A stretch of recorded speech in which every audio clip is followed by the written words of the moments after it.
Hello friends, we are going to write a Python program to print the characters in a string using for loop.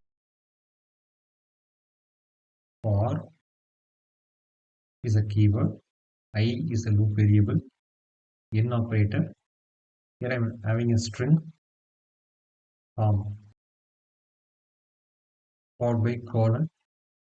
Here I am printing print I. Here we are having a keyword for. This is for the for loop. I is the loop variable. In operator which connect the loop variable with the string com. In the first iteration, I will take the value C and print C here.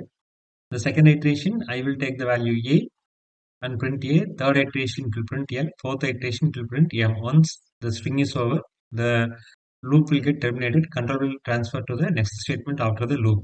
So for the loop body, we have to give an indentation. Whatever we are writing a statement by giving indent, that come under the scope of the loop. That means body of the loop. We will execute the program and check the result. Here I am having a string CALM.